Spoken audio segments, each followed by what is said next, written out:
آج کی اس ویڈیو میں ہم آپ کو بتائیں گے کہ حضرت داؤد علیہ السلام کی قوم بندر کیسے بنے۔ انہوں نے اللہ کے کس حکم کی نافرمانی کی، یہ بندر کتنے دن تک کس حالت میں زندہ رہے۔ آج کی اس ویڈیو میں ہم آپ کو عبرتناک واقعہ بتائیں گے۔ آپ سے گزارش ہے کہ ویڈیو کو آخر تک ضرور دیکھیں۔ تو آئیے ویڈیو کا آغاز کرتے ہیں۔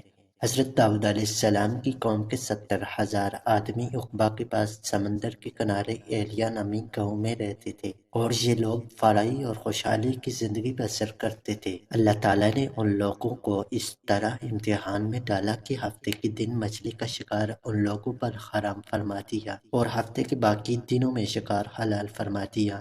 اس طرح ان لوگوں کو آزمائش میں مبتلا فرما دیا کہ ہفتے کے دن بے شمار مچھلیاں آتی تھی اور دوسرے دنوں میں نہیں آتی تھی۔ تو شیطان نے ان لوگوں کو یہ ہیلا بتایا کہ سمندر سے کچھ نالیاں نکال کر خشکی میں چند غوث بنا لو، اور جب ہفتے کے دن ان نالیوں کے ذریعے مچھلیاں غوث میں آ جائیں تو نالیوں کا منہ بند کر دو، اور اس دن شکار نہ کرو بلکہ دوسرے دن آسانی کے ساتھ ان مچھلیوں کو پکڑ لو۔ ان لوگوں کو یہ شیطانی ہیلا بازی پسند آ گئی۔ ان لوگوں نے یہ نہیں سوچا کہ جب مچھلیاں نالیوں اور غوضوں میں مقید ہو گئیں تو یہی ان کا شکار ہو گیا، تو ہفتے ہی کے دن شکار کرنا پایا جو ان کے لیے حرام تھا۔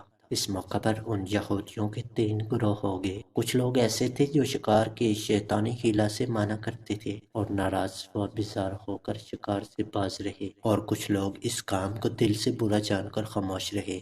دوسروں کو منع نہیں کرتے تھے بلکہ منع کرنے والوں سے یہ کہتے تھے کہ تم لوگ ایسی قوم کو نصیحت کیوں کرتے ہو جنہیں اللہ تعالیٰ ہلاک کرنے والا یا سخت سزا دینے والا ہے۔ اور کچھ وہ سرکش و نافرمان لوگ تھے جنہوں نے حکم خداوندی کی اعلانیہ مخالفت کی اور شیطان کی ہیلا بازی کو مان کر ہفتے کے دن شکار کر لیا، ان مچھلیوں کو کھایا اور بیچا بھی۔ جب نافرمانوں نے منع کرنے کے باوجود شکار کر لیا تو منع کرنے والی جماعت نے کہا، اب ہم ان مصیبت کاروں سے کوئی میل ملاپ نہ رکھیں گے۔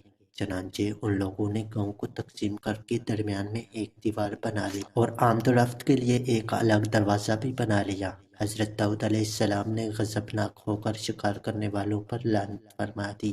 اس کا اثر یہ ہوا کہ ایک دن خطا کاروں میں سے کوئی باہر نہیں آیا، تو انہیں دیکھنے کے لیے کچھ لوگ دیوار پر چڑھ گئے تو کیا دیکھا کہ وہ سب بندر کی صورت میں مسخ ہو گئے ہیں۔ اب لوگ ان مجرموں کا دروازہ کھول کر اندر داخل ہوئے تو وہ بندر اپنے رشتہ داروں کو پہچانتے تھے، ان کے پاس آ کر ان کے کپڑوں کو سونکھتے تھے اور زاروں قطار روتے تھے، مگر لوگ ان بندر بن جانے والوں کو نہیں پہچانتے تھے۔ ان بندر بن جانے والوں کی تعداد 12,000 تھی۔ یہ سب 3 دن تک زندہ رہے اور اس درمیان میں کچھ بھی کھا پی نہ سکے بلکہ یوں ہی بھوکے پیاسے سب کے سب ہلاک ہو گئے۔ شکار سے منع کرنے والا گروہ ہلاکت سے سلامت رکھا، اور صحیح قول یہ ہے کہ دل سے برا جان کر خاموش رہنے والوں کو بھی اللہ تعالیٰ نے ہلاکت سے بچا لیا۔ اس واقعے کا اجمالی بیان تو سورہ بقرہ کی اس آیت میں ہے، اور بے شک ضرور تمہیں معلوم ہے کہ تم وہ جنہوں نے ہفتے میں سرکشی کی، ہم نے ان سے فرمایا ہو جاؤ بندر دیکھارتے ہوئے۔ مفصل واقعہ سورہ اعراف میں ہے جس کا ترجمہ یہ ہے،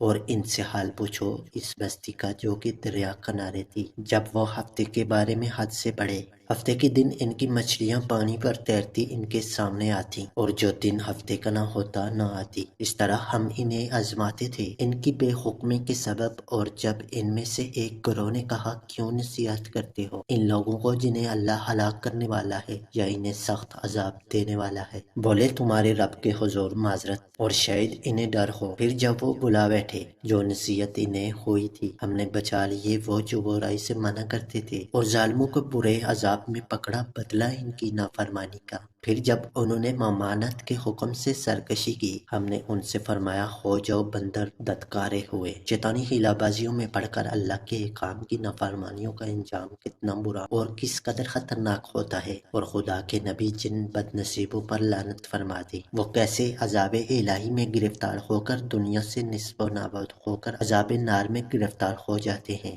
اور دونوں جہاں میں ذلیل و خوار ہو جاتے ہیں۔ نعوذ باللہ۔ صاحب ایلیا کے اس دل ہلا دینے والے والے واقعے میں ہر مسلمان کے لیے بہت بڑی عبرتوں اور نصیحتوں کا سامان ہے۔ کاش اس واقعے سے مسلمانوں کے قلوب میں خوف خداوندی کی لہر پیدا ہو جائے اور وہ اللہ اور اس کی رسول کی نافرمانیوں کی پگڈنڈیوں میں بھٹکنے سے منہ موڑ کر صراط مستقیم کی شرح پر چل پڑے، دونوں جہانوں کی سربلندیوں سے سرفراز ہو کر اعزاز و اکرام کی سلطنت کے تاجدار بن جائیں۔ تو امید ہے دوستو آج کی یہ ویڈیو آپ کو پسند آئی ہوگی۔ اگر ویڈیو پسند آئی ہو تو ہمارے چینل کو ضرور سبسکرائب کر دیں۔ ملتے ہیں بہت جلد ایک ایسی ہی نئی ویڈیو کے ساتھ، تب تک کے لیے اپنا بہت سا خیال رکھیے گا۔ اللہ نگہبان۔